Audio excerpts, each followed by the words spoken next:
Welcome to the Grinder's Verdict podcast. I'm your friendly neighborhood host, Dadmy Grinder, and today we have a guest that changed my perspective on the internet.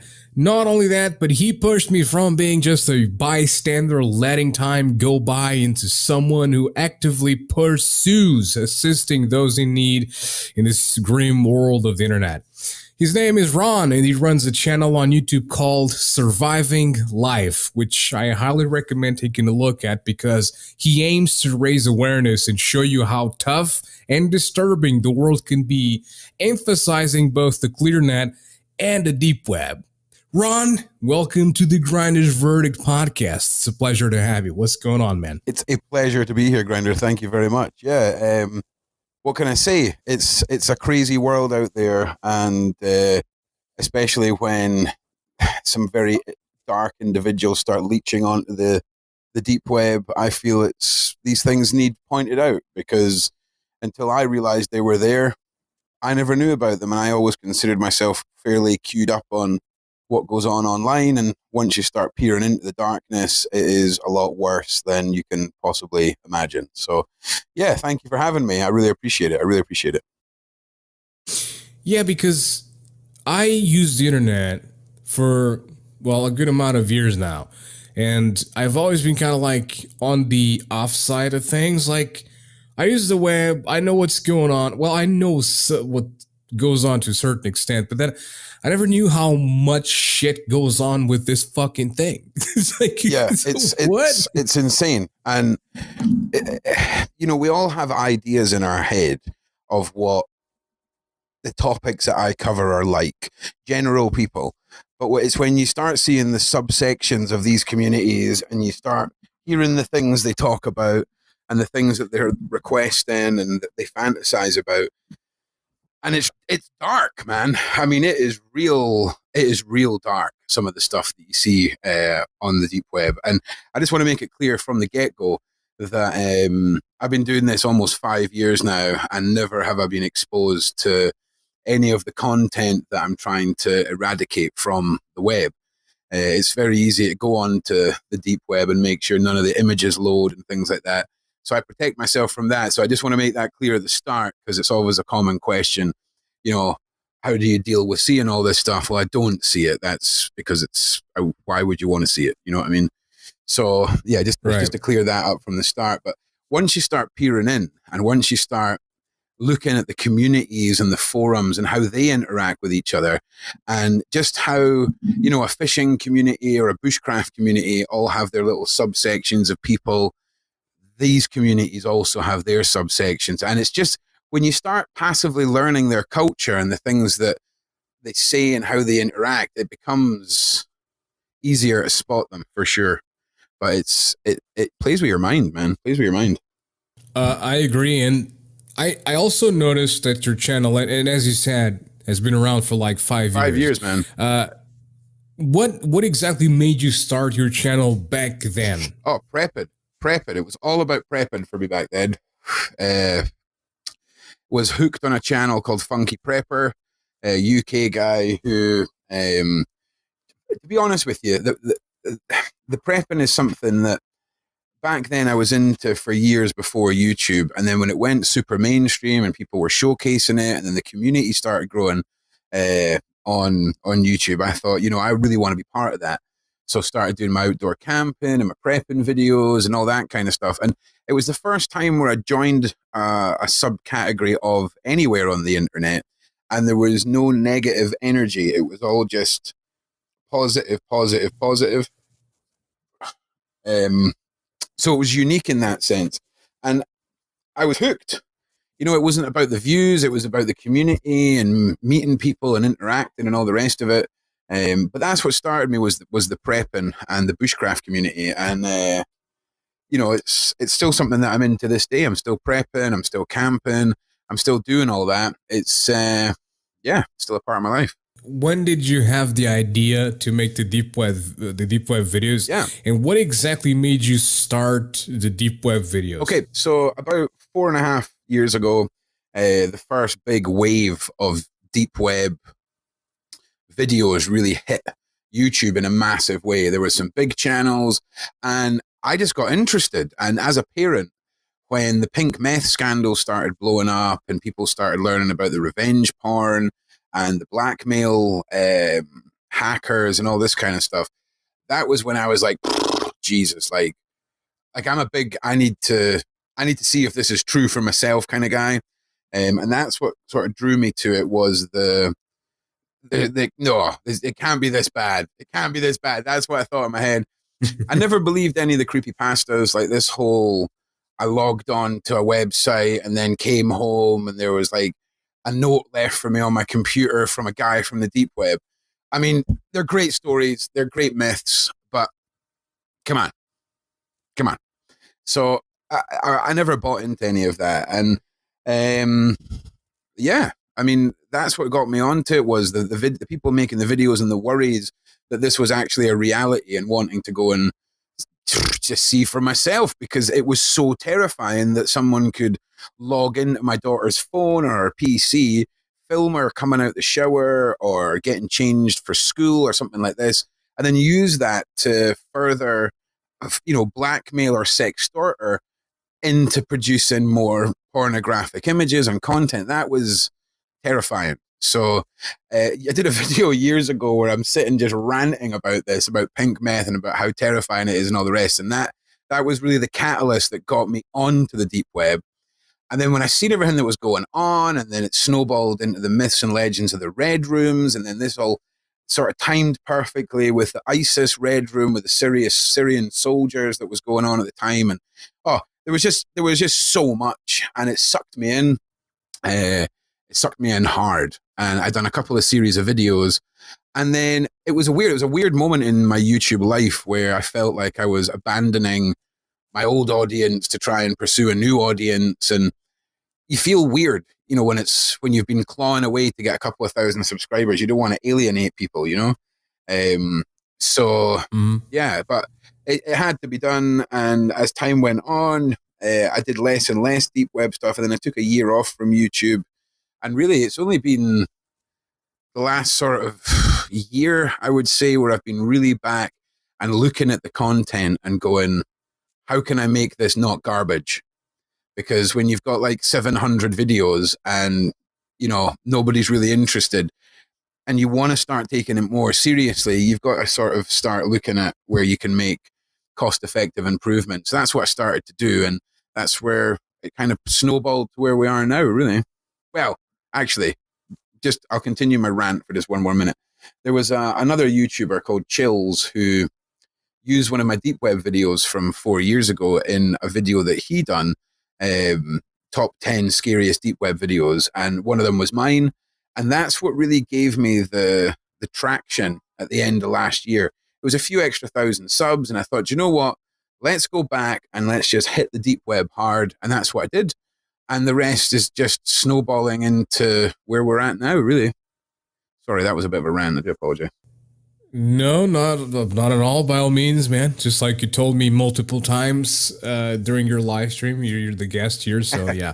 But basically, I think there's nothing wrong with that. To be honest with you, I mean, you found an opportunity, and I got to be honest with you, man. I love your fucking editing. I think your editing is fucking great. Thanks, man. I like the way you put the font onto the videos, the way you do like the little glitching effects and everything. I like that the whole thing. Thank I you. like it. So. I mean, by all means, keep on doing it. I mean, if it's growing your channel and if it's getting you somewhere where you want to be, by all means. Do you know where I'm at now with the grinder, right? The whole investigating the pedophiles, and we're about to launch a new series where we're telling the survivors' stories, where some people are anonymous and there's voice acting involved and all the rest. And I never realized when I made that documentary that things were going to go the way they did. When I said, if anyone's got any stories they want to share, they can use the platform. It just went crazy. And the response I've had has been incredible. These people are the things that they've overcome and the strength that they've found in order to write down the worst experience of their life to try and inspire hope in others is just incredible. So I see this now as way bigger than me. You know what I mean? I feel like in some weird way, I've been chosen to do this. It's all about the survivors. I want to tell their story. And then I've got this new documentary and a new series coming, but it all focuses around the same sort of subject matter. It's all about exposing those who wish to oppress. I think that's the best way to sum it up, whether it's pedophiles and kids, or weirdos that like crushing animals, or people that kidnap, fully grown adults and keep them in freaking boxes in their basement for years on end. These are the sort of things I want to watch, but I never seem to find a 90-minute documentary. I find a 15-minute video, and you just can't sum up a topic in a 10 or 15-minute video. You can't. So I just kind of make the things that I feel I would want to sit and watch, if that makes sense. I mean, it makes me sound like a bit of a twisted individual with regards to what I like to watch, but I like documentaries. Aren't we all? I think we are a little. I think the fact that I've produced it. Have you seen what's the most popular shit on YouTube for like last year or 2 years or so? It's just spooky haunted houses and all that shit. It's what makes it the most on YouTube, man. Deep web opening mystery boxes. God. Like, oh my God. I swear to God, right? I swear to God. See the deep web mystery boxes. I swear. I kind of wish I'd cashed in on that bullshit. Like, I kind of wish that. Man, I found I was browsing the deep web not too long ago. I think it was last week. And I was on the paste bin bullshit. And I found a fucking website there. Wait, actually, I think it might have been a chat. There's like you have a fuck ton of chats on the deep web. But I found one that is basically, it's kind of cool, actually. I talked about like a pedo killer, and somebody was like, "Yo, pedo killer, I'm down for that." So it seems like there wasn't a fuck ton of pedos, because man, it's something that pisses me off about the deep web is like the amount of fucking pedos that shit says. It's shocking. But anyways, it's shocking. It is really shocking. And I found this website, and it's basically a dude that claims he sells like these mystery bags. A mystery on the bag. Deep web. And I was like, oh, fuck it. That sounds even sketchier than a box. It's a bag. It's an unknown bag. It's a homeless dude who gets access to Wi-Fi once a month. That's what that is. It's a scary old homeless freaking business plan. For sure. Dude, the background of the website is literally like the face of a dude, all darkened with some noise to it. It's like, I mean, dude, come on, like, stop being so edgy. Come on, like dude. that's an interesting point you bring up about site design on the deep web, right? Because a lot of the time, the sites that are most suspicious are the ones that look like they've been done by a surface web designer. Do you know what I mean? The ones that look like a forum from 1982 when. Those are the terrifying ones, dude. Those are the ones that are like, oh, this is just text in a really simple, format. It's those are the ones that scare me. The forums, the communities, they're the ones that are always the most like, oh my God, are all my security things on? Yes. Okay, let's continue. Like, so. Yeah. I have another question here in regards to your content. I wanted to ask you if you went for the horrors of the deep web, because most people at the time was doing the usual browsing through the deep web without any goals in particular. Did you go for the horrors because there was not really anybody doing it? So you saw an opportunity there to show what you knew and I'm stuff. just not that sort of person who can be like, oh, I'm just browsing the deep web. Oh, here's a hitman site. Oh, here's a buy cocaine site. Oh, here's a forum with 75,000 active pedophiles on it. Oh, we'll just put that out. I can't. How can I put that out of my mind? I mean, literally, I've had the police in my house discussing the best course of action for reporting these sites and investigating them, because I need to know. I need to know what has to be done, because this 75,000 active pedophiles, right, on a forum where in order to gain access to the forum, you have to supply them with child porn content. In order to stay on the forum, you have to keep uploading new child porn content every month. So if there's 75,000 active members, that's 75,000 kids getting abused every month just so people can be sharing this madness. And this site, when you go, right, so that's something I want to ask. So do they have like a system to check for? I'm assuming shit? so. So it has to be I'm like assuming so. There was a documentary that I watched about how the admins on there was another site out in Australia, basically, and this guy was an Australian government worker assigned to deal with high-risk children, And of course, he's a hardcore pedophile monster with the biggest pedophile site on the internet at that time. And the police arrested him. Oh, you're talking about Scully? No, I'm not. This is how fucked up it is. This is another one. So this was the original site where you had to upload stuff. And it was a really famous case. I can't remember the name of the site or the name of the guy. I'm terrible for that. But the police took over the site and they started running the site. They closed it to new members, so obviously nobody could upload any new content. And they started going through the members and picking them off one by one. But I'm assuming, right, that in the same way as when we've got an open source platform for, say, open office, right? And we've got a whole bunch of programmers who happen to not be pedophiles working together to make open source software. The same thing exists in the pedophile world. Like if there's 75,000 active members, you can guarantee a shit ton of them are IT guys battering out some stuff for the site for clout. Yeah. Oh, I got to program the super pedo fucking add-on fucking bullshit child rape app. Brilliant. That's fucking great, you fucking sick bastard. But that clout exists. It exists in the same way as it exists in our world. It exists in their world. And it is grim. It is grim. Right. It's grim. But another thing is, one of the most disturbing things to think about is that these fuckers are with us. They walk with us. Sometimes they do everything that we do, and it's like sometimes we cannot even know. And do you know how right you are? Right, you're so right. I think the only way that I've learned to deal with it, right, is just adopt the attitude that the only person you know that isn't fucking any kids is yourself. Right? Yeah, exactly. That's it. Just assume everyone is there to try and rape your kids, and that just adopt that mindset, and your kids will be safe. Right. You know what I'm saying? Like, I mean, it sounds so fucking stupid, but 75,000 active members, that's just one community.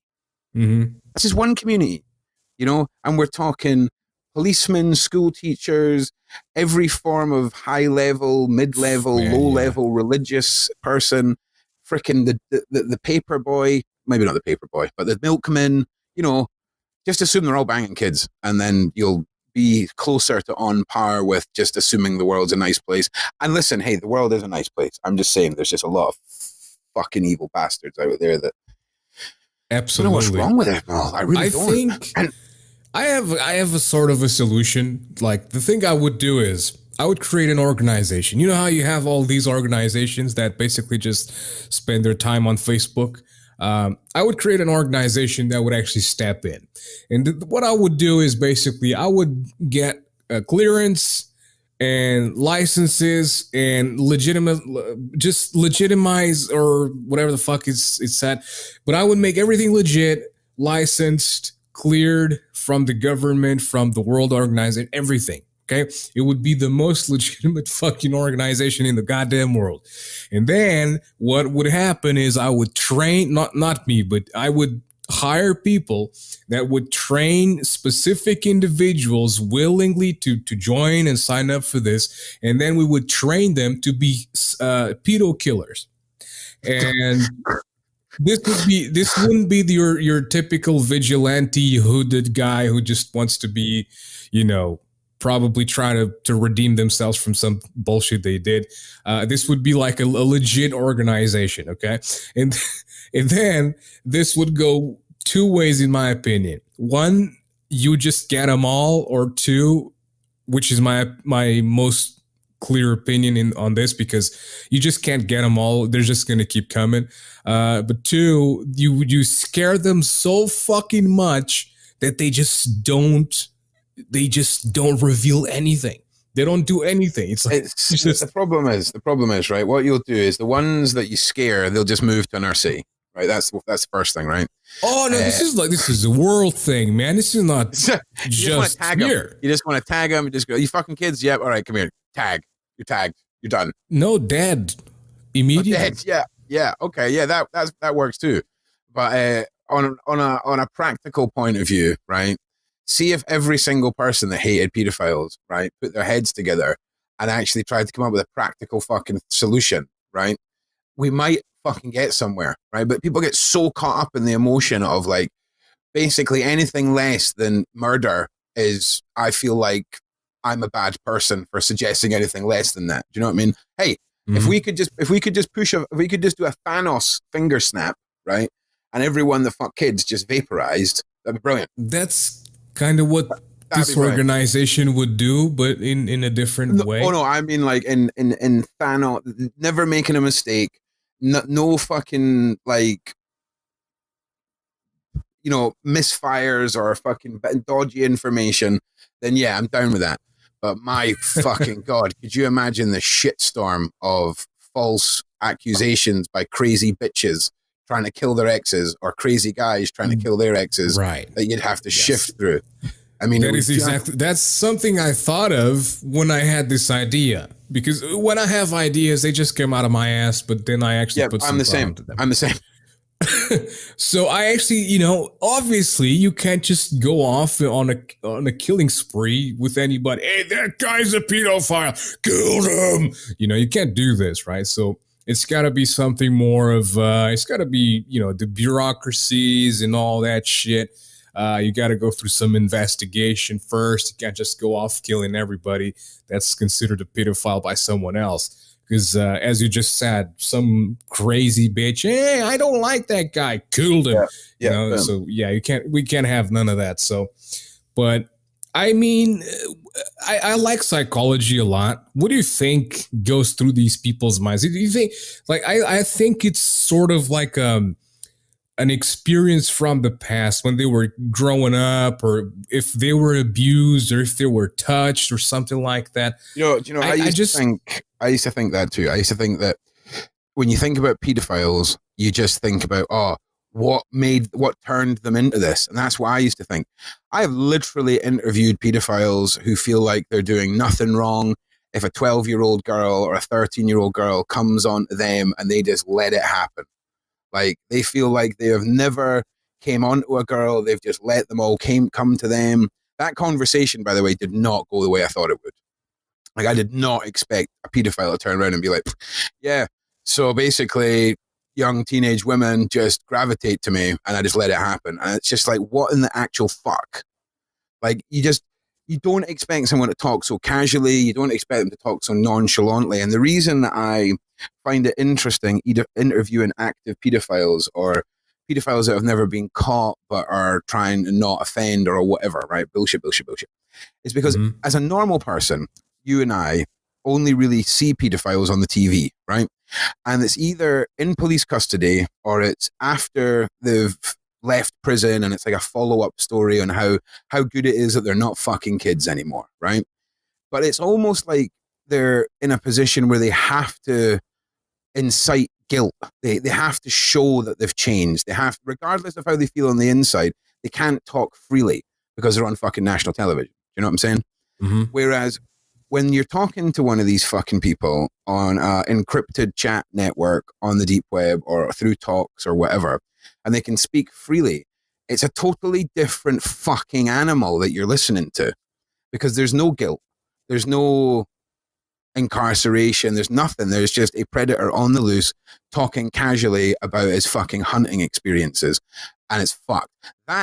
Those are the things that really, those are the nights where I've done interviews like that. Those are the nights where I sit up and I'm sort of staring at the wall for a good hour, just like, fuck. Like, Jesus Christ. And it's weird because I often think to myself, why am I fucking doing this? Like, why am I doing this? If this was the right thing to do, surely other people would be interviewing these people or reporting them in journalism. And see, every time I fucking feel like that, I just fucking do it. Because I feel like that's the sort of journalism. That's the sort of journalism that I want to be doing, is the stuff that other people just don't fucking do. Yeah, exactly. Because like I saw snippets of an interview with Scully from like a journalist. Yeah, the Australian chick. Yeah. And it's like I look at her and I'm like, how are you doing that? I mean, this guy's a fucking arrogant piece of shit. Yeah. I would just strangle the motherfucker right there. I don't know if I could do a face-to-face in-room interview. Like, there's a big, dude. She looked like she was going to smash his fucking face in at one point. Like, true. Like, yeah, but still. I mean, you've got to remember as well, we're talking about a caged predator here. You know, it's not like it was an active predator or she sat in a room by herself or anything like that. And I mean, from a journalistic point of view, from a news reporting point of view, I think it's important that people sit in rooms with these animals and look them in the face and stick a camera in their face and make them fucking answer for what they've done. You know what the world is like. We like staring into the darkness from the comfort of our living room. You know, it's just what we like to do. But Scully, man, his attitude was such fucking arrogance, man. He was like, he was even promoting the book. Yeah. Hey, I'm in jail now for being a pedophile, dude, and now here's my book. Like, you cannot, I'm gonna kill you. You cannot be of the mindset that guy is not getting daily interview requests. Of course he is, right? There's no fucking way that guy's doing anything unless it's going to benefit him. And since there was a hold put on the book, or there's some legality now with his book not happening, and he just doesn't speak. You know, there's no reason for him to speak now if he can't plug the book. Mm-hmm. And that dude, I was the exact same. I was sitting there just like, oh my God, if there was ever a time for like an engine to fall off the wing of a plane, right, and just fall on someone, this is the opportunity. He sat right there. He sat right fucking there, man. Just fucking boom, straight down. But I mean, he'll never leave prison, and how he's escaping the death penalty and all this is just beyond me. It's crazy. But we'll see. Only time will tell. In Australia, Australians, they're going through a bunch of like pedo problems, man. Like, I think did I see this in your documentary? Yeah. I think you talked about like some interview, man, right, from like an Australian guy. There's this, they say it's okay and it's all right to have sex with consent. Yep, that was... Children cannot consent to that shit. It's like if you give children sugar, they want fuck tons of sugar. Yep. You idiotic individual. If you give them a fucking little bit of sugar, they want more and more and more and more because they don't understand the dangers that it could possibly bring. You don't even have to compare it to sugar. Let's compare it to legal marijuana, alcohol, and driving licenses. You know what I'm saying? Kids shouldn't have them either. Okay? Like, I mean, they all have age limits on them for a fucking reason. You know what I'm saying? Kids will kill themselves. They're not responsible. They cannot make decisions. They're vulnerable. They're fucking kids. End of story. Exactly. But yeah, I honestly, I'm so bad for this. I know the guy you were talking about. It was the guy from Pi, and Pi were a UK organization in the 70s and 80s that tried to actively reduce the age of consent in the UK to 4. So you can imagine the kind of top class individuals that were part of that enterprise. And they were fucking huge, dude. Like, they were no small potato. They were a massive, massive organization. Massive. 4 years old, dude. Yeah, 4. Like... Oh man. Yeah, like it takes a fucked up individual, right, to do what they do. It takes an even more fucked up individual to wake up one morning and go, do you know what? I'm going to go public with this and try and change the law to 4. What the fuck?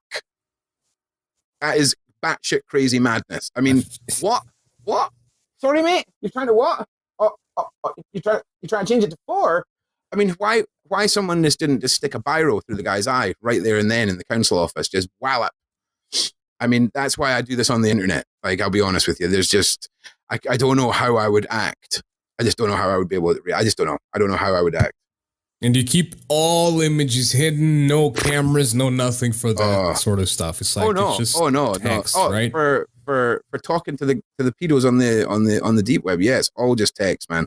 And yeah, there's never any media exchange or anything like that. I make it clear from the start that I'm a journalist. I'm here to report on this and to ask them questions. I'm not here to, call them fucking names or anything like that.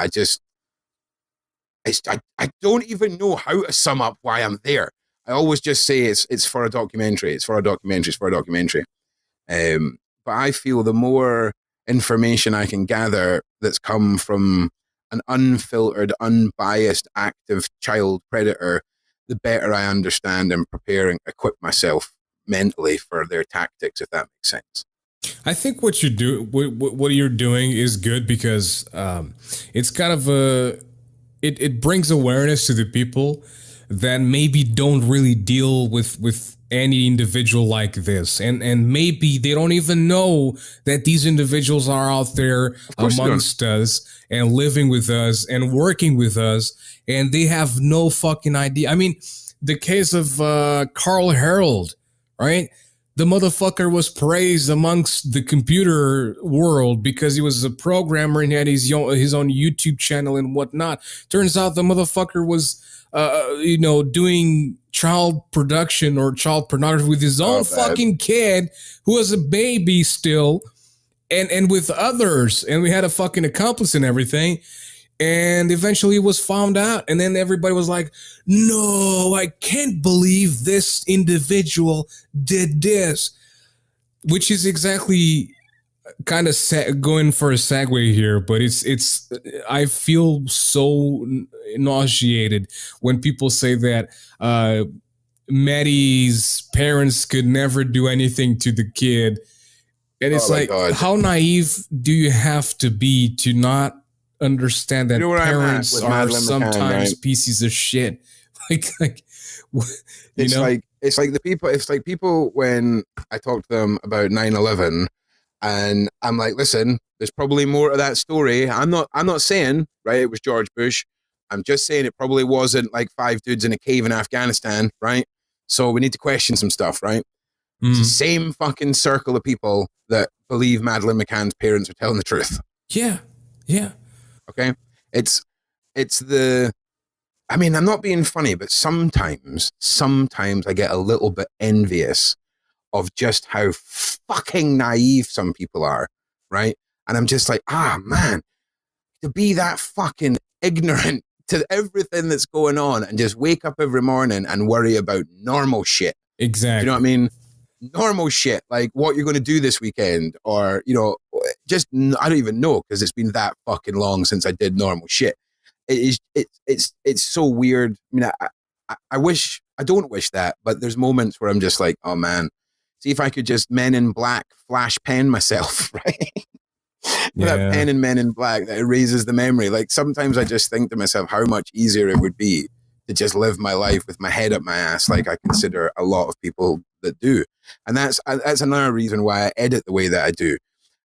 Because when we're talking about child abuse, no one has the fucking right to close their eyes or look away or pretend it's not happening. I don't give a fuck who you are or what you think. You don't have the right.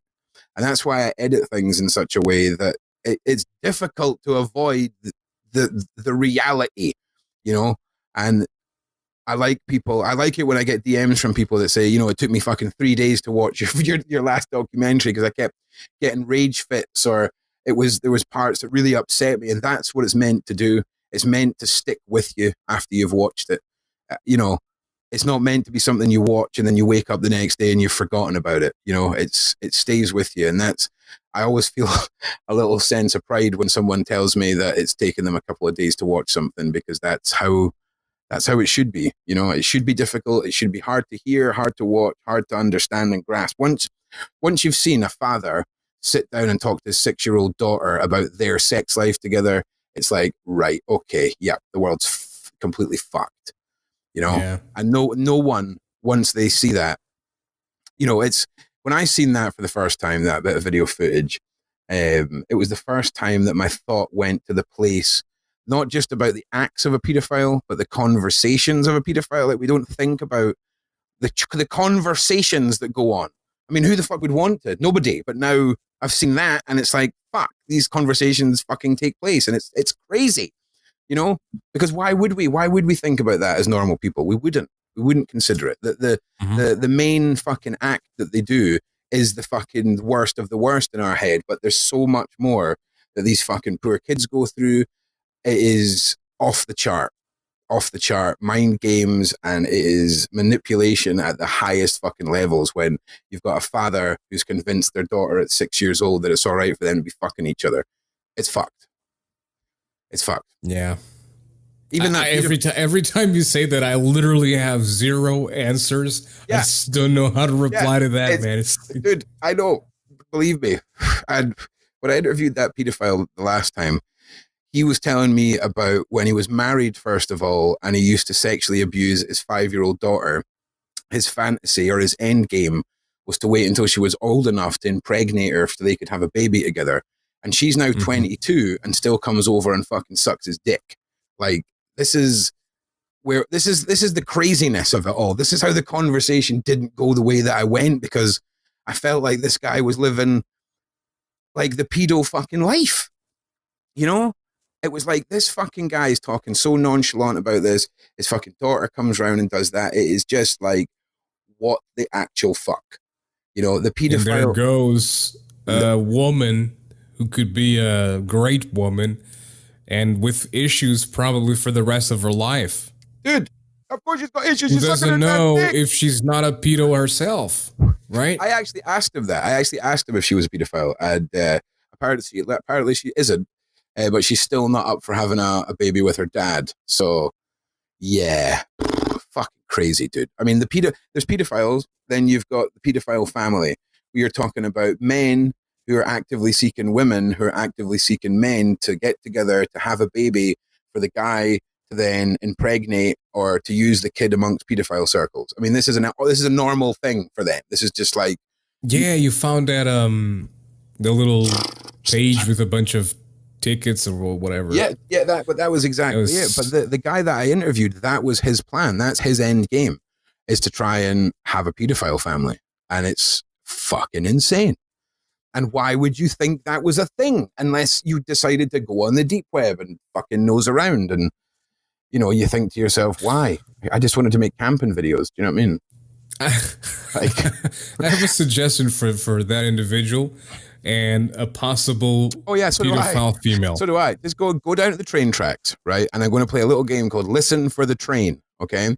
So if you just put your head in the line, right, Mr. Pedophile, and just lie there until you can hear the train. And that's all you need to do. Just stay there, and that's it. That's what. In fact, there's any pedophiles listening right now, just go and do that, all right? So, yeah. I was going to go for a little bit of a mental game. Okay. And physical as well. Okay. I would just put those two individuals in a locked house, like a regular house, you know, a small apartment, probably one bedroom for the couple. That's enough. But yeah, it's completely locked up, so they cannot go outside. They're completely locked up in there with both of them, or with each other.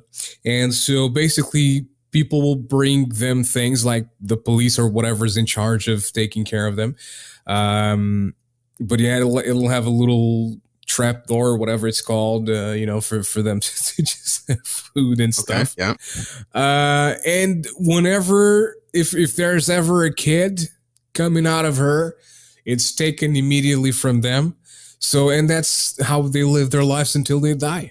It's just the two pedophiles, the man and the woman. You know what? But they have no contact with kids whatsoever. It's too much money for the government to run a situation like that. Just also as well, any pedophiles that are listening, don't go and lie on the railway track, because that poor fucking driver will probably be fucking psychologically scarred for the rest of his life. Just take a bunch of pills and go and lie in a sewer. Like, open up a sewer hole, go in there, and the rats will eat you. Sure, the poor sewer worker will find you, but it's probably not the first time, to be honest. Let's be honest, the sewers are pretty crazy.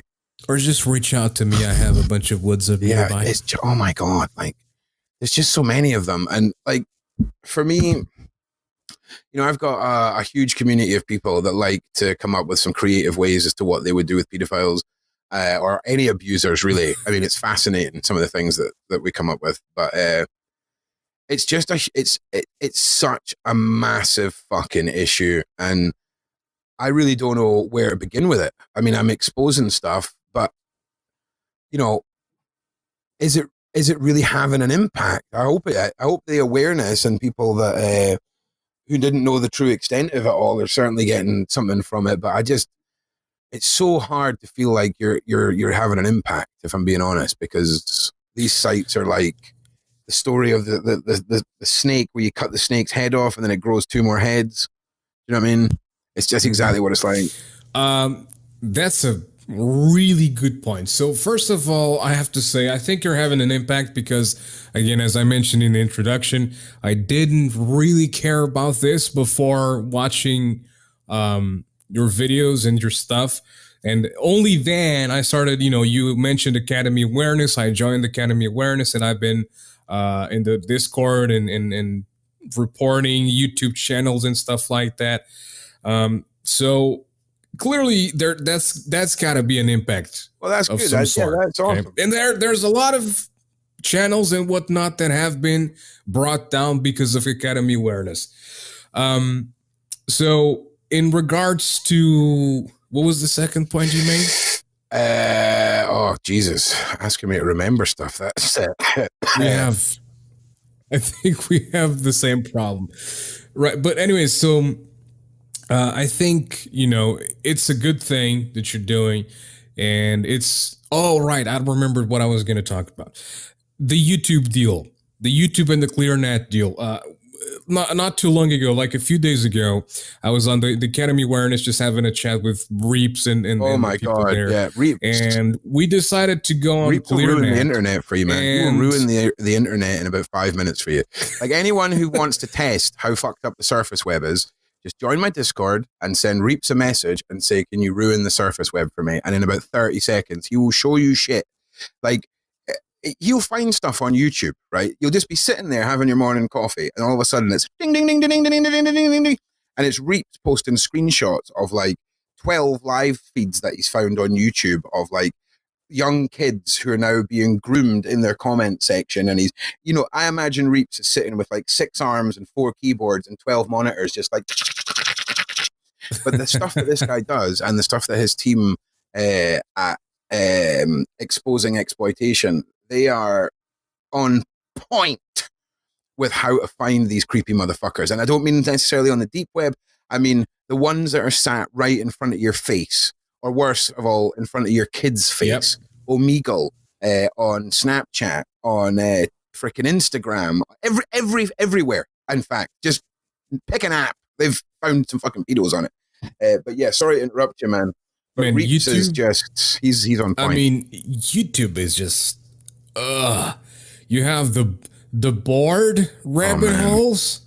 You go on that, and it's like, I'm bored. But you just have a fuck ton of kids that apparently are bored. I have to say something about that. When I was a fucking teenager, I was not bored for one single fucking second. I had consoles, I had internet, I had this, I had that. Of course, it was the internet, in the early 2000s, but still, I was not bored one single fucking time. I was always got a theory about this, right? Because when I was like 16 years old, and at that age where I'm looking for some women at that age. You know what I'm saying? Like, life's different. If I wanted to see an actual boob, I had to go and find an actual boob. Do you know what I'm saying? Dial up internet. There was no Pornhub when I was a kid. Do you know what I'm saying? So I'm telling you, there's a direct link between how easily you can just crack one out and how much effort it takes to go outside. Really, I know that sounds crazy.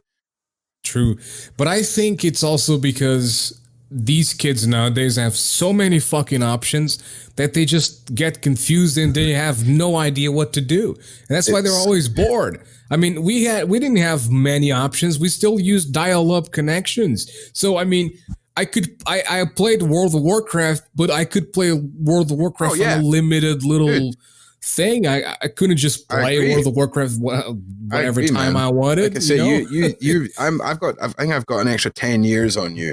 And I often laugh about the fact that I can clearly remember getting a PC with 12 meg of RAM and thinking this was just out of this fucking world, man. 12 meg of RAM.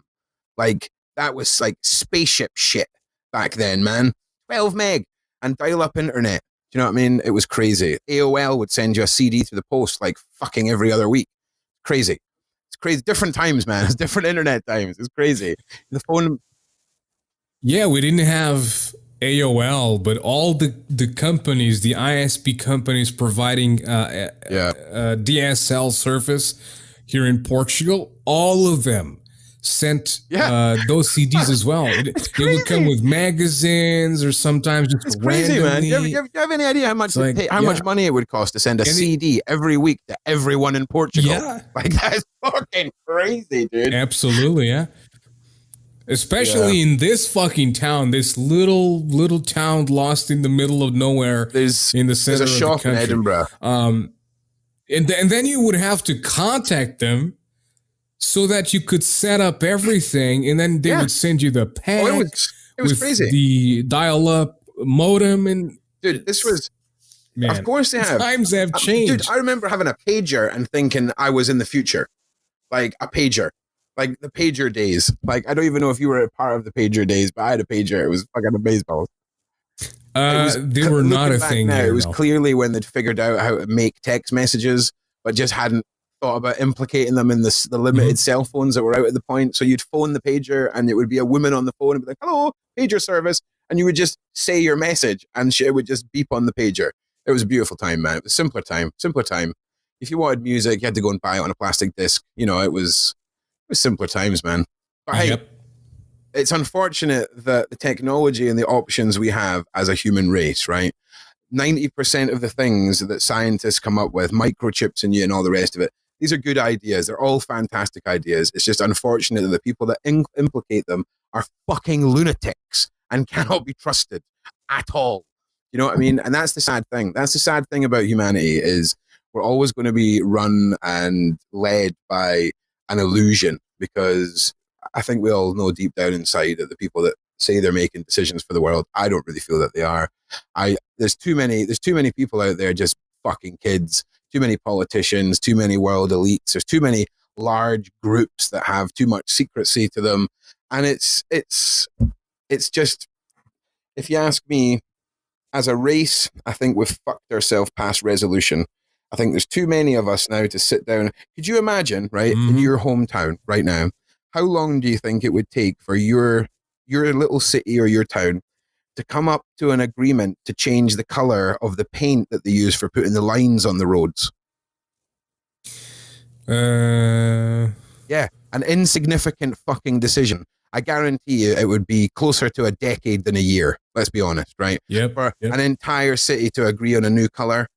So when it comes to changing actual legislation that's important and making government and making your government fear the people to get legislation changed, this is what you're up against. There's too many of us to come to an arrangement. And for me, it just seems like a well laid out plan that's been decided many years ago. But we're kind of getting off topic, tinfoil hat time. But yeah. Yeah. I was just going to segue into another thing because you mentioned the illusion that we live in, and remembering the Snapchat discussion on the previous Friday, and I saw some posts on my Facebook by a friend of mine, and she used the gender swap thing. Yep. And I was like, "There's no fucking way this is real. There's just no fucking way that this is a real thing."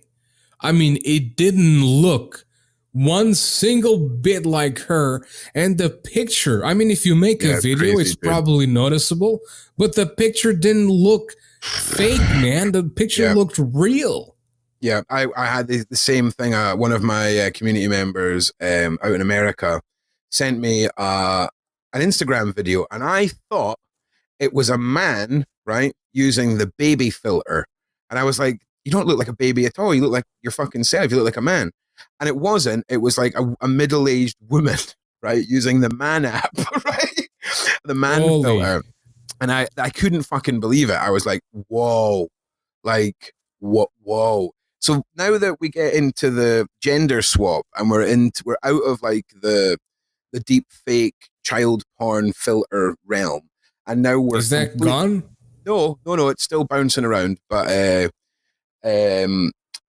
we're now in the weird area of the sextortion between adults, the catfishing, and all that kind of stuff that can go on. Like it gets serious. It can get real fucking serious, man. Especially when I have long hair. I can literally just take not my phone is old as fuck. My phone is 6 years old, and not only is my phone 6 years old, the model of the phone is probably like 10 years old or some shit. Yeah, you gotta hold on to that though, man. You gotta hold on, you know? So basically, I'm not going to use Snapchat because I can't. The phone doesn't take it. But if I just fucking take a shower, brush my hair, take a nice little picture, go with a fucking gender swap application, and there I am. Hey, you want nudes? Pay me $10. And there you go. Crazy, man. It's crazy. And seemingly, like I only use Snapchat and these things as business tools for keeping in touch with the community, right? So I'm honestly, I feel like a 90-year-old man trying to figure out Snapchat when I'm on there. Like, just put buttons on it. Don't make me swipe shit. How am I going to know to swipe shit if it doesn't say, hey, swipe this shit? It doesn't say. But I watched my daughter who's 18 and it's like her finger is like a lightsaber, right? And it's like she's battling fucking Darth Vader, Obi-Wan, just... I mean, it's crazy. And I can handle it. I'm there. You know, I'm not a complete dumbass, but there's been many an occasion where I've like went to take a Snapchat and, you know, it hasn't worked and I have to redo it and I have to redo it again, or the camera's around the wrong way, or there's been a lot of moments. But for me, they're tools, and I just don't understand but maybe it's because I do YouTube. Do you know what I mean? Maybe that's what replaces my need for going on social media to swipe and scroll up and down. Like, it's just not me. It is such a waste of fucking time. I appreciate Instagram more than anything because I quite like that one image pop of creation, whether it's people into cooking or people that are into fishing or people that are in showing their arses, whatever. Everyone's in that little medium, and it's how you kind of present. I do like Instagram for that. Twitter is another one. It took me ages to figure out Twitter, man. Like, oh, I feel so old. I'm sometimes. still figuring Twitter out, man. It's just crazy. Like, but this is where we're at, man. And there's a lot of social medias that over the summer I'm going to take a dabble in just for the predatory catching factor. I've a few weeks ago, I spent probably 2 weeks on Discord pretending to be a 13, almost 14-year-old girl. And dude, it literally took 12 minutes after I joined maybe 20 Discord servers, took 12 minutes before somebody was asking to join me on Skype so that we could fucking take things further. I mean, it's fucked. It's fucked. Take things further as in get nude and... Get nude. Like, literally had a Skype call with a guy and I told him that he should be standing in his bathtub completely naked and just to wait for my call, right? Because I'm telling you, see when these fucking predators latch on to 13-year-old girl Ron, I go in their fucking heads. Like, I want to make sure that they understand that I'm vulnerable as fuck because my mum's an alcoholic. I also let them know that I'm in charge of my younger brother and sister, just in case, you know, they want to ask me to bring them into the picture. I basically let them know that I'm a young girl who's left on their own by their shitty fucking mother who drinks or whatever I decide the shittiness is going to be. And I have access to my younger kids, my mum, my brother and sister and all this. Get inside their fucking head, man. Make them think they've hit the fucking gold mine. You know what I mean? Make them think that this is... adults, right? These are motherfucking adults. Holy shit. These are like I think the youngest guy was probably 22. Oldest guy was probably 39, 40. One guy was really into the daddy-daughter shit. You know what I mean? And I played him like a motherfucking fiddle. Like an actual fiddle. Went onto Pornhub and got a video of just one of these standard young looking porn actresses. I don't know how old she was, 18, 19, 20, whatever, I have no idea. And just cropped out some stills from the video because she was kind of sat on a bed and made up some bullshit excuse about why it was difficult for me to take pictures and blah, blah, blah, and roped this motherfucker in, right? And literally within 10 minutes, he's wanting to send me pictures of his fucking junk and all the rest of it. And he's going to be famous very soon. Very soon. Yeah. So there's one for us to expect. Oh, there's three. There's three in the first episode, right? There's three in the first episode. So I was going to do 3 separate episodes, right? But then I just thought, nah, I so much prefer it when I imagine my audience sees that there's a 90-minute video there, right? And they can either watch in sections themselves or they can just settle in. And it's like 90 minutes of entertain them for 90 minutes or entertain them for an hour. Like this whole fucking 10 minutes and 5-second video bullshit is just not for me. So the new documentary is looking like it might have to be 3 parts, because I mean the plan of it this now is about 4.5 hours in total, this hardcore documentary, because of how far back we're going and how far forward we're coming, and the coverage of it all. It's going to play out like a mystery over these 3 movies, and then all come together in the end where you're just like, ah. So yeah, anxiety pills. If anyone needs to stockpile anxiety pills, the documentary will be out in the summer. Get stockpiling for them for then, because it's going to be emotional. It's going to be emotional. So, is there anything that you want to say about that documentary that people might want to hear? Oh, no one wants to hear it. I don't even want it to exist or people to have to know about it. But hardcore is something that there is a real big community on the deep web and the surface web who either, whether it's gateway style gore stuff. I'm not talking about the people, right, who are not crazy. They're on there for their own reasons and it doesn't affect them. And if they want to look at gore and carry on in their normal lives, totally fair play to you, right? It's out there. You're an adult and you're interested and your brain can handle it, whatever, right? But there's a very large community of people who have a sexual kink to any form of motherfucking suffering, whether it's kids, adults, animals, whatever. And it's interesting watching how over the decades you've gone from VHS and non-digital distribution of media, and how you always had these weird cult VHS tapes growing up. Like there was oh God, and here's where my brain goes blank again. The something death series. I can't remember what it was called. Let me Google it. Hang on a second. Well, things that are gory, probably on VHS, I can only remember like Cannibal Holocaust, Faces of Death, right? So these were like half real, half fake scenes of just death for like an hour, right? Mm-hmm. And there was a whole bunch of them. And I remember growing up, that was like the mythological VHS that all parents feared their children getting hold of. Like that was the deep web of the 80s, was these VHSs. Do you know what I mean? And even the early 90s. And that was really the only thing there was. So that was where hardcore existed, was on VHS tapes or in fucking Polaroids. You know what I mean?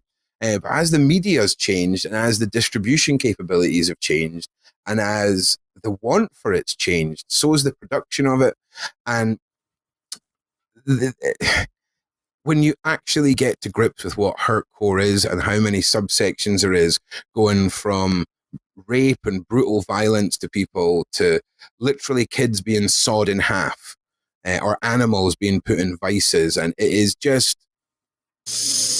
I just don't understand how there is so many people who are into, it's a dark and evil thing, pedophilia and child porn, right? But an even darker thing is when it's just about the suffering of the child, the fear, the suffering, the pain. It's insane, right? And that's where we kind of get onto the whole topic of serial killers' personal collections from throughout time that kind of, I feel, that started the ball rolling on these things, because there is a lot of footage of people being killed by people, from serial killers and all the rest of it. Leonard Lake's one of the people that we look at in the documentary that's coming up. And, he made a lot of tapes and some snippets were released to the public and all the rest of it. And it was terrifying. I mean, he kidnapped and murdered a whole bunch of women, and his whole objective was just wanting a slave. He just wanted a woman that he could take off a shelf when he wanted her. And there is this obsession, and it's a large amount of people. It's a lot more than you'd think, who would be quite happy to just abduct someone and keep them in their basement. Now, when we start looking at the sexual side of these things, right? When it's a sexual power fetish or whatever, and let's say you've got a rape fantasy, right? Maybe you're a guy and you fantasize about raping a woman, or maybe you're a woman who fantasizes about being raped, but you're a normal individual, or as normal as you can be, right? Okay.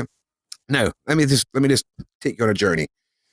Let's say you're in a couple and you've got this fantasy, and you sit down with your wife and you say, "Hey, honey, I have got something to tell you, and I've got rape fantasies. I really want to do a role play one night where I rape the fucking shit out of you."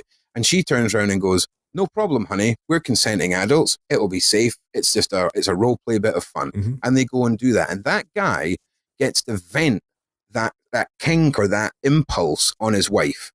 Give me a second. I feel like I'm going to sneeze. Hang on. It's the pollen, man. It's the pollen. Okay. So. Bless America. Okay. So thank you. So that guy gets to vent that particular kink on his wife in a safe environment, right? Mm-hmm. But if his wife had turned around and said, "No, I'm not into that at all," how many of those conversations would eventually snowball into forming a rapist? You see what I mean? Where because they couldn't act it out in a safe, controlled manner, they're now going to seek it actively, right, if that makes sense. So it's an interesting one for me because I don't particularly believe that there's any correlation between BDSM and people who want to go and be serial killers or be kidnapped. But the whole kink community, man, I'm telling you, out of all of the fucking communities I've been part of, they're the most shockingly normal group of people that I've interacted with. Like, genuinely, like, married couples with fucking normal jobs, with, Sunday dinners and shit. It is insane. It is insane.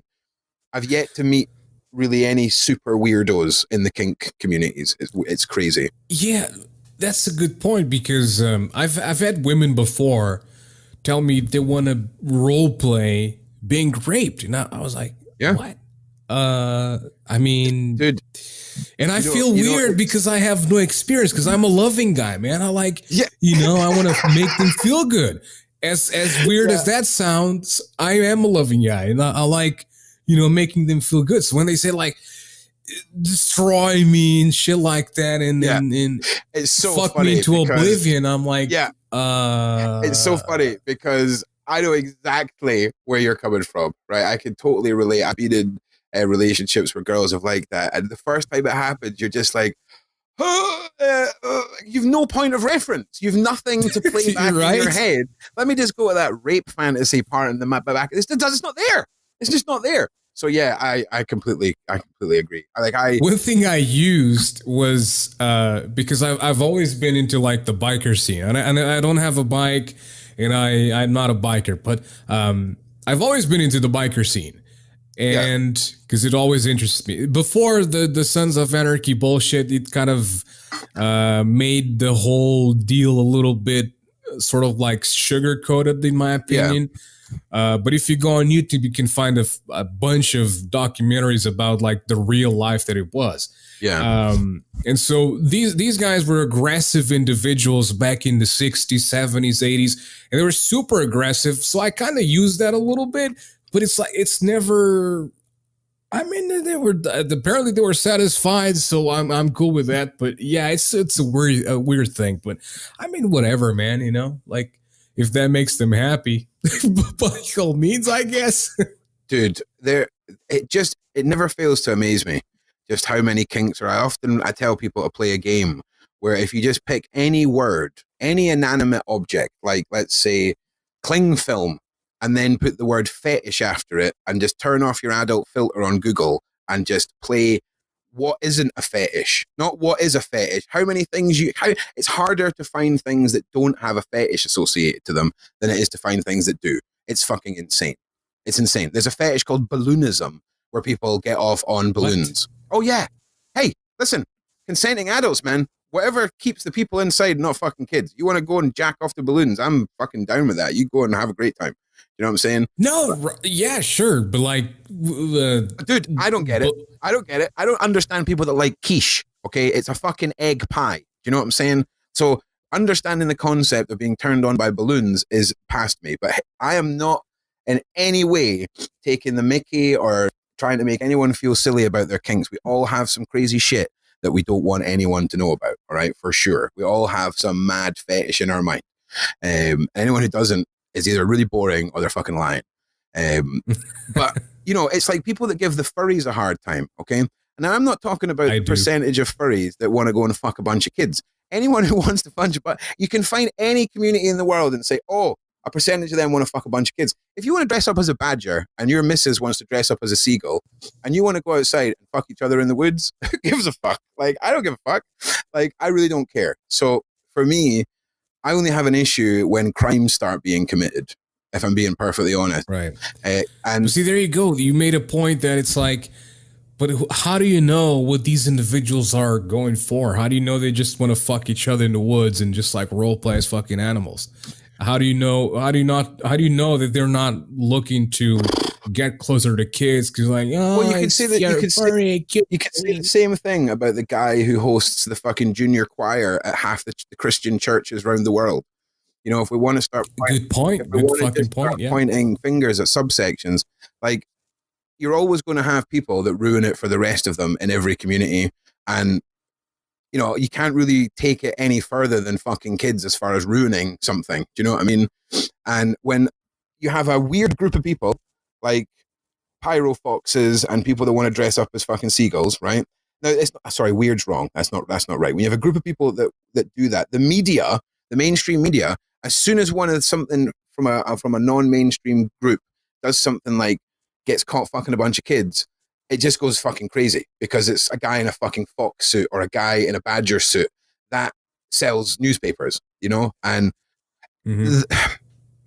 people think that pedophilia has increased. I think pedophilia has always been this widespread. I just think we're in a technological age where we can report it a lot faster and things can get pointed out a lot quicker. And I'm not saying that there's not maybe pedophile furry communities, but in the same way as there's probably people who are bakers who are pedophiles who are in communities. It's that widespread. There's no one group that I would point fingers at and say, well, maybe the Vatican. The Vatican are fucking like the masters of like high level employee. Man, do you know a channel called Jim Can Swim? No, I'll check it out though. It's basically a channel with interrogations. I find it super fucking interesting. Okay. Again, I'm really interested in psychology. Yeah, man, that's interesting. I never studied psychology, but I like the aspects of psychology. I like to understand what the fuck goes on. I like background noise like that when I'm working. It's good. It's weird shit to listen to. So basically there's an interrogation with a priest from the UK who's taken in for fucking a bunch of kids, for molesting a child. And the way he acts, like the what the guy does with the channel is he literally just invests. He grabs every little thing, every little detail, and he mentions it as like, oh, look at the way the guy is crossing his arms. Clearly shows that he's not really confident in his opinion or whatever. And yeah, the guy is clearly guilty, man. Every single detail proves that the fucker is guilty. So, yeah, and the way he looks at the detective is with a look of disdain, like, I am a religious individual. Yeah. You got nothing on me. You know, it's like, I just want to say, though, I mean, the Christian church, the Catholic church get a lot of fucking harsh criticism for the amount of their religious individuals that fuck a bunch of kids. But to be perfectly honest, it's just as bad in pretty much all of the big religions. I would think at this point I just can't say you're the only ones. It's just impossible. It's just every group is completely going to have an element of it. That's everywhere. That's it, man. Like, I wish I could sit here and say, oh, I think this group is the worst group. It's really not. Like, literally the only person that I know isn't fucking any kids is me. Like, that is, put that on my tombstone. Boom. You know what I mean? Like that's how I feel about it. It's crazy. And I'm the only person who I know that it's not fucking kids, so that makes two of us. yeah, exactly, man. Exactly. So it sounds like a weird attitude, and a lot. I mean, to be perfectly honest with you, if you're not a parent, you don't really have to apply it that heavily to your mindset. But I got sucked into a rabbit hole the other night, and I never knew these videos existed on YouTube, right? And it was attempted and successful child and adult abductions caught on CCTV. So kidnappings caught on CCTV. And some of these videos are like 45 minutes long. And it's just like 30-second clip, 30-second clip. And see, when you start seeing like the lowest, what's the word I'm looking for? The most poverty stricken areas of the world, you'll have a CCTV camera. And on one side of the road, there's just like a field of rubbish. And then there's a road and a pavement and a line of shops. And there's just like 9 kids, like ages like 4 to 6, just fucking wandering about in pants and a vest, just wandering about.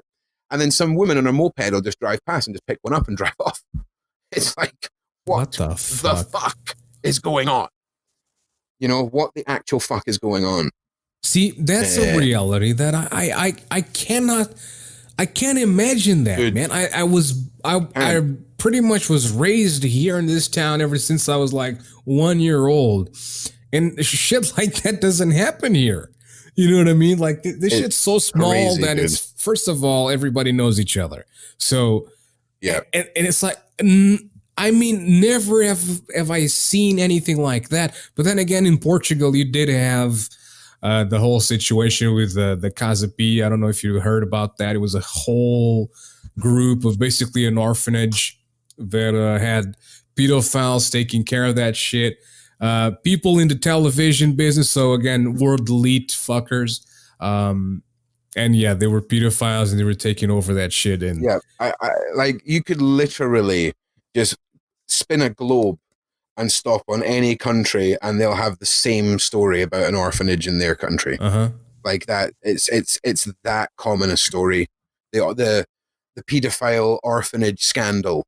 It's like, as far as I'm concerned, if we're going to talk about this subject in commonalities, how often do you hear, or how often does a story start with dun dun dun, we start off in a fucking orphanage?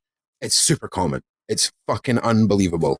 And do you want to hear a crazy story? This is nothing to do with the deep web. This was not the Christmas that just happened last year, but the Christmas before. Me and a friend of mine, Sam, were driving up to buy Christmas groceries or whatever.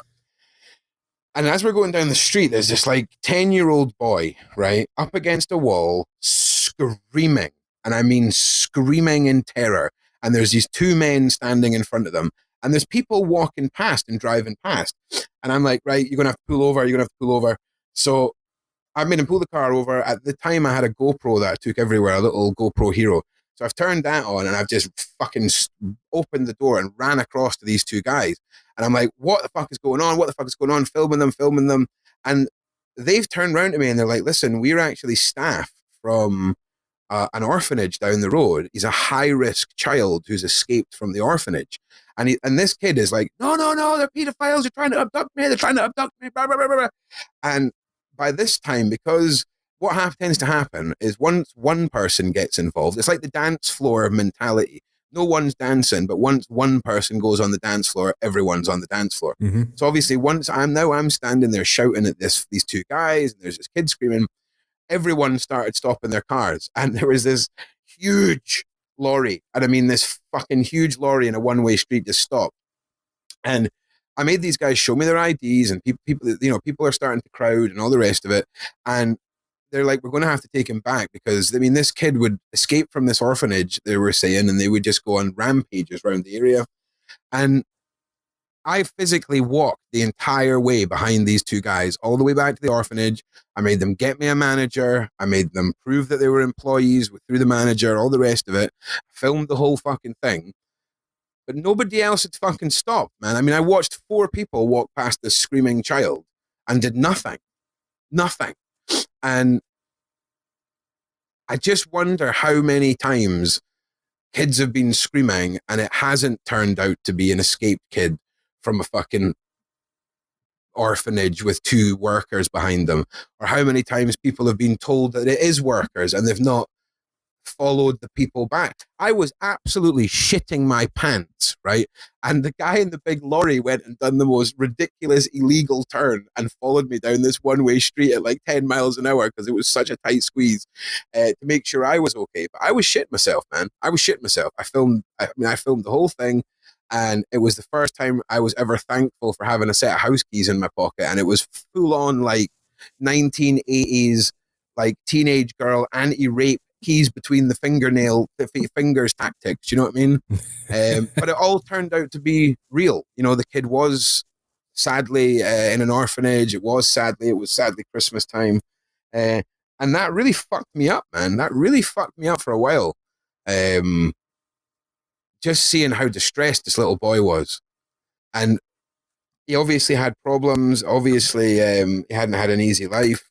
But that really screwed me up. And that's one thing. Like the noise of that little kid screaming is haunting to me to this day.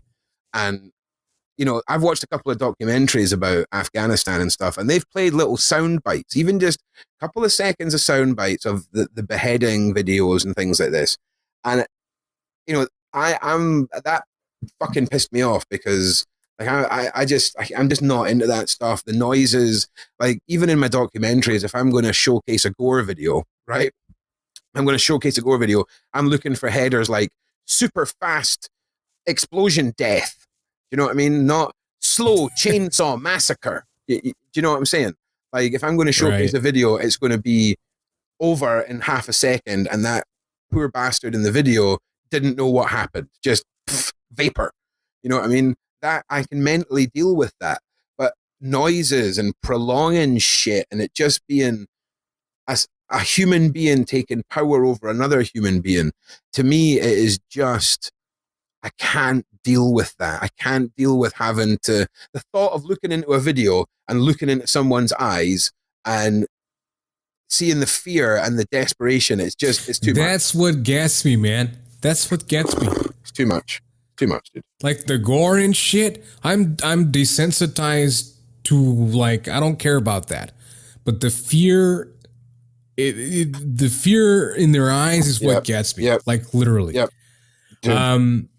But you got a good point there, and it's really fucking sad. And you have multiple videos all over the place, even outside of YouTube and whatnot.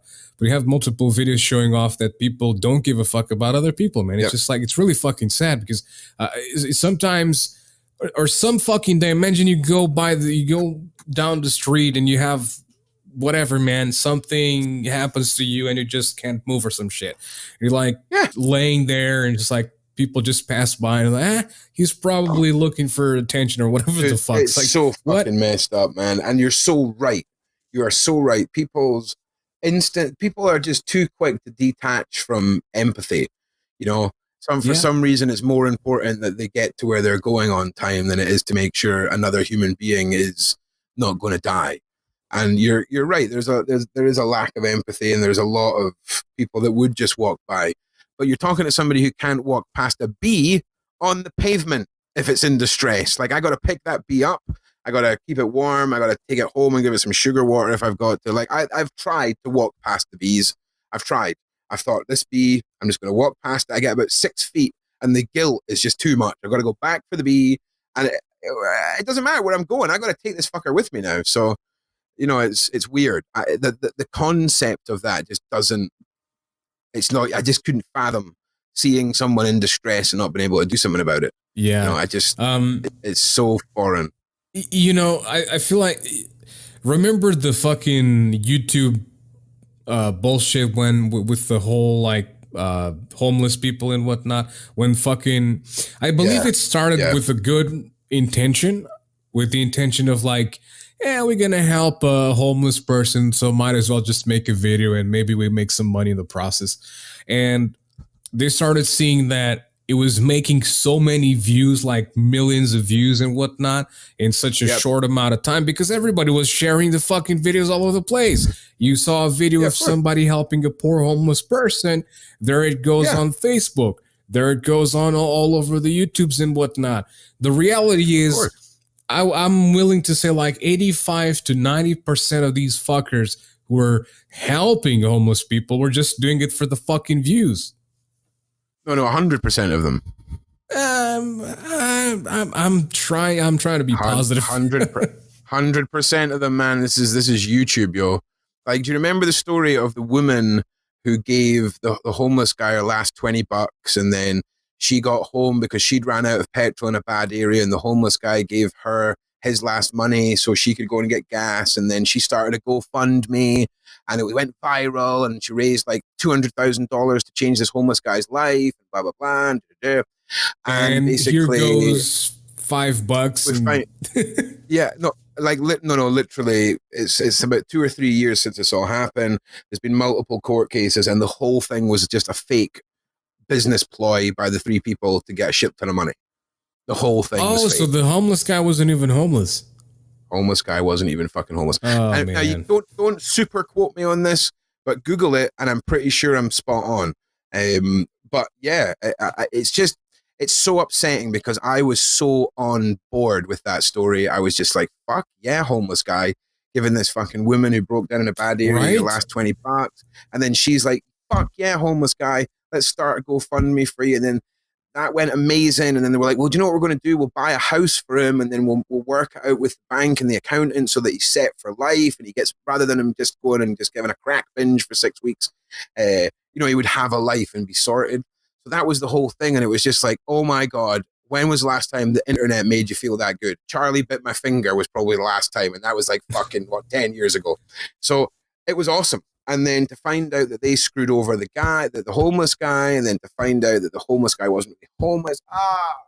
It was like, it was awful. It was awful. It really was. Yeah, it makes you feel hopeful because, like, she helps him, and he goes like, "Oh, you helped me, so here you go."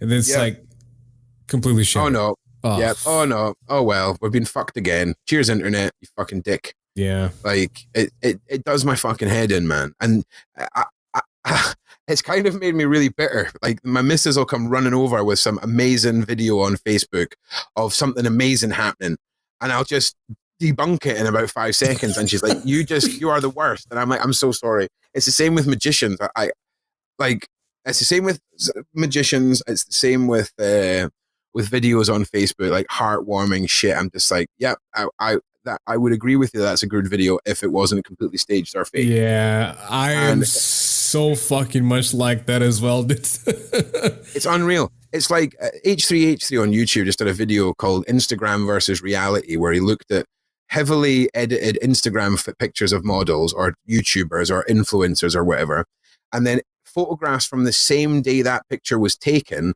unedited. And I swear to fucking God, his main point in it is, we're all fucking ugly, right?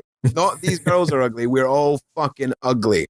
And it was insane, man. Like, the amount of physical changes that go through the editing process for a single Instagram pic. And don't get me wrong, I don't give a really mind that people do this. I'm an adult. And when I look at that, I go, fuck, that's some good Photoshop work. I used to do Photoshop work, and it's like, you can tell it. You look at it and you go, that is on point Photoshop work. Okay. But there's billions of young kids, men, girls and boys that see this, and they're so impressionable.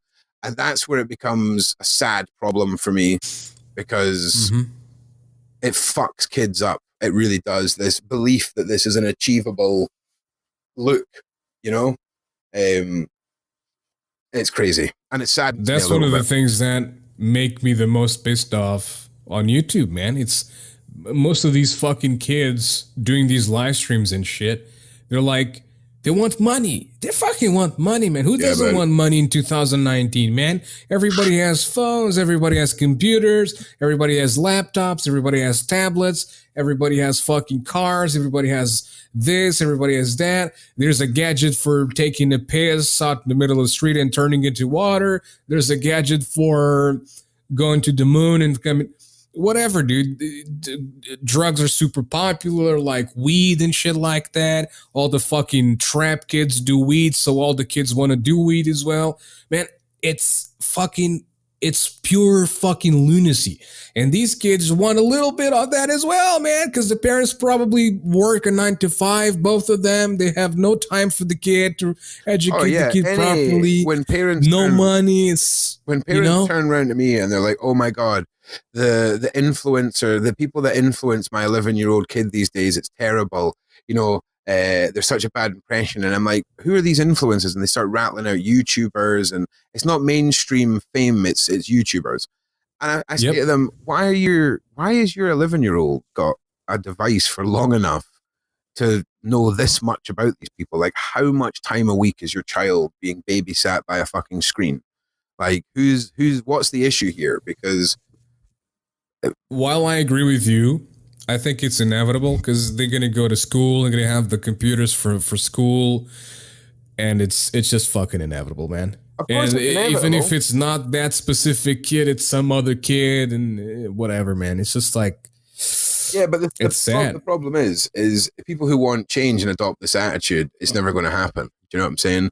You've got to be proactive. You've got to be proactive in being the change that you want to see and being the influence that you want to have around your kids, regardless of whether or not you feel like you're pissing into the wind. You know what I mean? It's, if you can create a world within a world for your kids, then do it. Like, my kid just turned 5, got his first little tablet. That motherfucking tablet is locked down. Like, he can't go on the internet. He can't even use keywords that I haven't chosen on YouTube for selecting like videos of Mario. He likes watching Mario games. There's only set keywords that he can use. He only gets hour-long intervals at a time. There's only set periods of the day where he can have that interval of time. Everything's monitored. He can't install apps. He can't do fucking anything. I fucking own that kid's existence on the internet. And that's how it will be until he fucking leaves my house, basically. Because I'm not interested in his privacy, or invading his privacy, I should say. He's 5, but as he gets older, it's not a privacy thing. I really couldn't give a flying fuck about what him and his mates will be talking about. It's simply a sexual predator barrier. And that's how I sell it. It's got nothing to do with that. It's like, how important is it to you that your kid believes that you're not looking through their instant messages compared to them getting fucked by a stranger off the internet? Man, you just reminded me of a post on Academy Awareness not too long ago, like 3, 4, 5 days perhaps. I think it wasn't Reeps, it was Valurio, however you pronounce his name. But he basically posted a conversation from a mother, or a whole article from a mother that basically found her child's phone, an 11-year-old girl, and she was talking to a motherfucking pedo, and the motherfucker was actually getting some, almost, kind of. And you see the messages, and they say like, but my mom will get me, and this and that, but it's fine, just do it. And she's like, but I don't know, it's wrong. And he keeps on persuading the little girl to the point of just like, and it's like, why is this 11-year-old girl, or I think it's not even 11, I think it's 8 or some shit. It's like, why is this girl allowed to have a fucking phone? I mean, don't get me wrong. When I was 12 years old, I had a phone. I had a fucking cell phone when I was 12 years old. The difference is, when I had a phone at 12 years old, the only thing I could do was calls and text messages. And even that fucking thing, because I had an Ericsson phone, the messages were difficult to send, I agree. So, and, phone is a very loose term. Like, if I put a cell phone capability into a nuclear missile, are we just going to call it a phone? Right? Is it no longer a nuclear missile because I've put a phone capability in it? Because that's how I feel about smartphones. Because people don't realize like what you can do with a smartphone and how they can be manipulated. You're literally walking around with an HD camera, HD mic, a GPS tracker in your pocket. If you had told a government agency in the 70s that within the next 50 years, people would be willing to pay up to a quarter of their fucking monthly wage for a device that allows them to be tracked, recorded, and filmed at any point, they would have pissed themselves laughing. They'd be like, no way, are that stupid. No way. But that's where we're at. Like, and don't get me wrong, again, it's those crazy motherfuckers that run the world secretly that ruin it for us all. Technology is a beautiful thing. Progression's a beautiful thing. It's just unfortunately the person driving the progression bus is a fucking lunatic. Mm-hmm. Data sells for too much, man.